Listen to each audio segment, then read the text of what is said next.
UFP, the United Federation of Podcasts.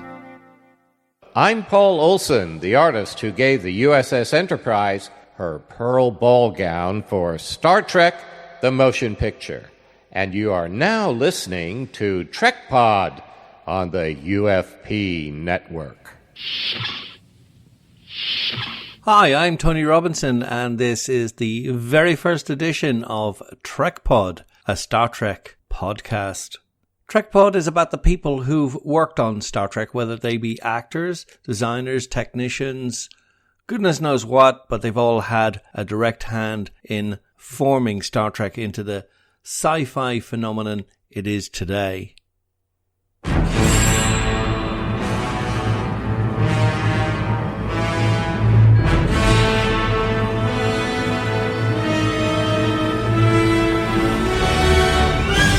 Dock control reports ready, sir. Helm ready, sir. Orbital departure on plot, sir. Yard command signaling clear, sir. Maneuvering thrusters, Mr. Sulu. Maneuvering thrusters, sir. Hold station. Thrusters at station keeping, sir.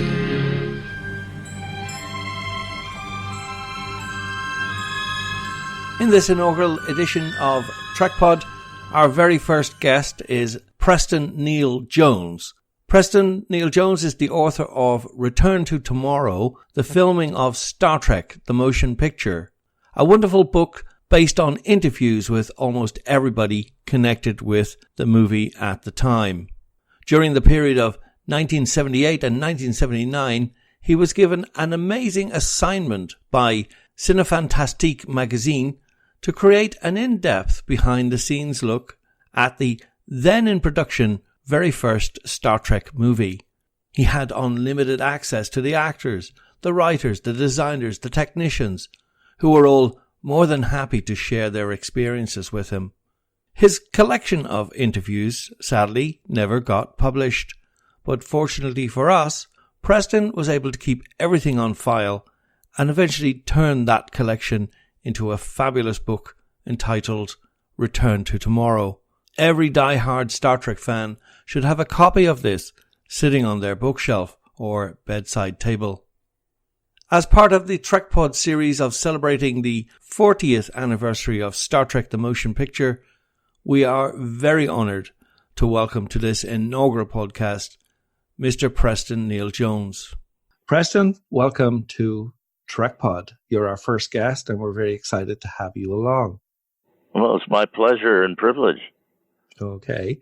I'm going to start with a number of questions, and they all center around Star Trek the Motion Picture, your memories of them and how you got involved. And the first question I've got for you is, do you remember when you first heard about the movie before it went into production and then as it went into production? At this remove of years, I only know that, like everybody else in the known world, Paramount made sure that we all knew that it was happening, but I really can't remember where I specifically saw or read or heard about it myself. But you were aware it was happening because there was a kind of a buzz or an excitement in the air, and you Well, exactly. It was a super blitz of publicity, so that's why I say everybody in the world knew it was happening. When I was contacted by Fred Clark, the editor of Cinefantastique magazine, I knew exactly what he was talking about when he referred to Star Trek the Motion Picture.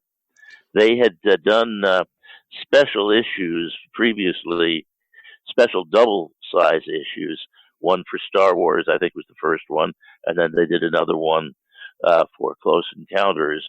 And now I had done a special issue based on an interview with my friend Hans J. Salter, the film composer who had done the music for so many of the classic Universal monster movies, the Frankenstein, Dracula, Mummy, and Wolfman movies. And that had turned out well, and Fred and I had enjoyed working together. So he called me from Illinois. I live in Hollywood. He called me from his home base in Oak Park, Illinois, and asked me if I'd like to do the next special double issue, and that it would be Star Trek, the motion picture. And I thought to myself, I'll get to talk to Robert Wise. I'll get to talk to Jerry Goldsmith, the composer. I'll get to talk to Isaac Asimov. I said, yeah, sure, I'll do it.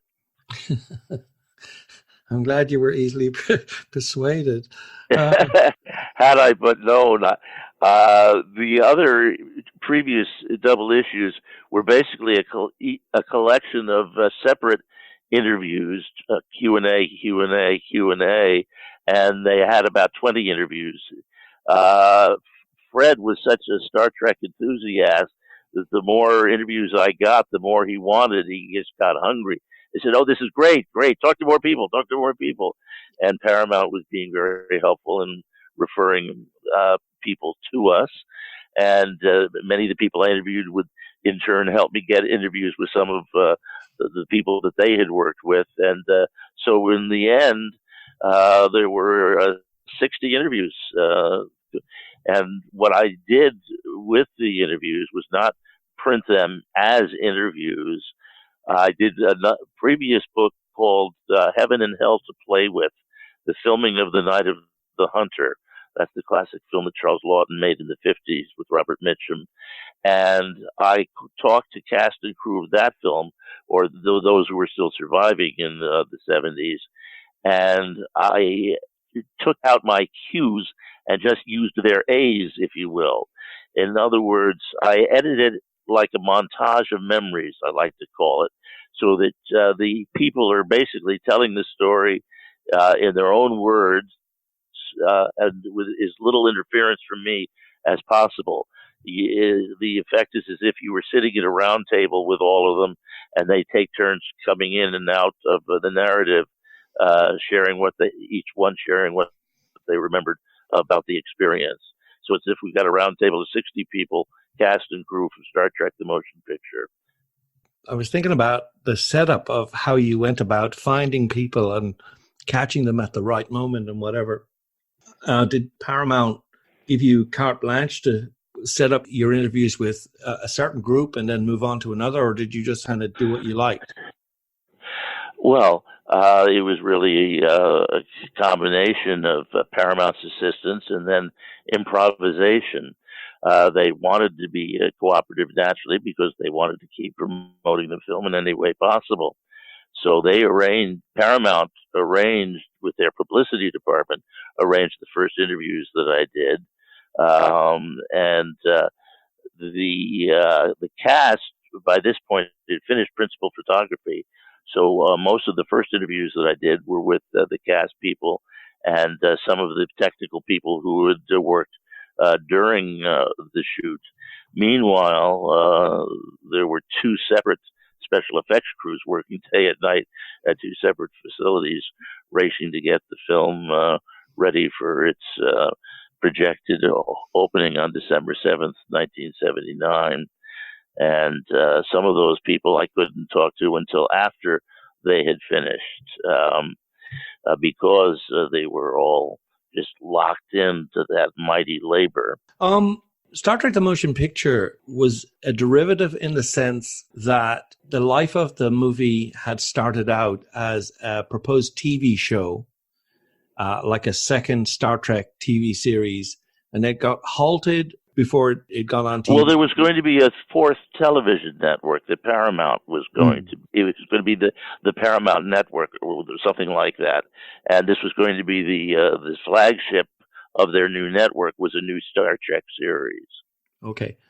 Were you aware of the difficulties or any difficulties of transitioning the movie from the TV show or Star Trek Phase 2, as I believe it was called, to the big screen? In other words, I believe they had to destroy some of the sets and fire some of the actors and get new guys in, and there was a whole...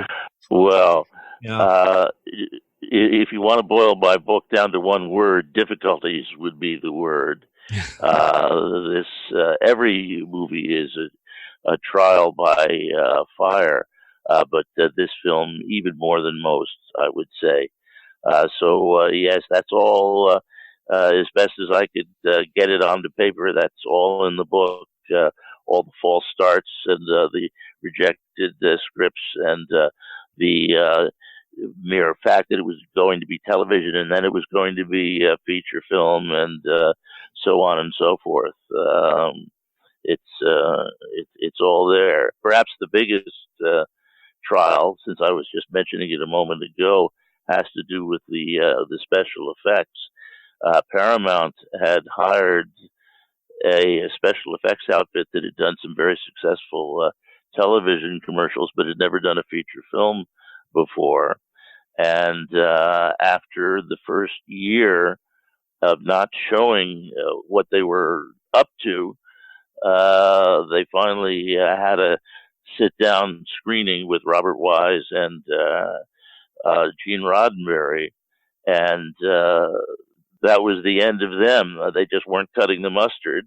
They were immediately let go, that crew, and that meant that Paramount had 1 year to do 2 years worth of work of special effects. That's why they had 2 separate facilities, and that's why people were sleeping on cots at the labs or in nearby hotels and just living basically day and night at the facilities, racing to get the visuals done. Yeah. That was just one of many major mishaps along the way. There were 2 separate facilities, one headed by Doug Trumbull and one by Richard Dykstra. And the people who were working on the effects for each of those 2 major directors of special effects would live nearby hotels close to the facilities, so that because most of their time was spent working on the effects, they would go to their hotel room and shower and sleep for a few hours, then go back to another arduous day and night of work. Because, as I say, they were racing against time.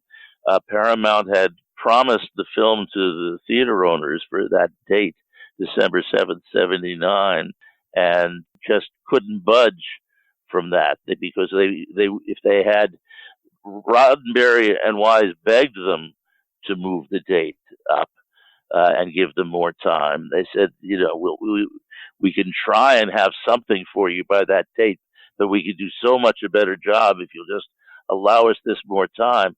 But it was just business, pure and simple. If Paramount had changed the date, they would have had to refund gazillions of dollars to the theater owners and exhibitors, and they just couldn't afford it.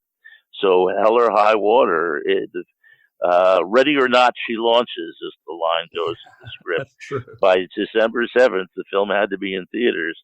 And as it turned out, they finished the film a few days. The last shot was in the can a few days before the 7th. And Robert Wise, him personally, carried the print on the airplane with him to Washington, D.C. for the gala premiere the evening of December the 6th. And then it opened worldwide the next day, December 7th.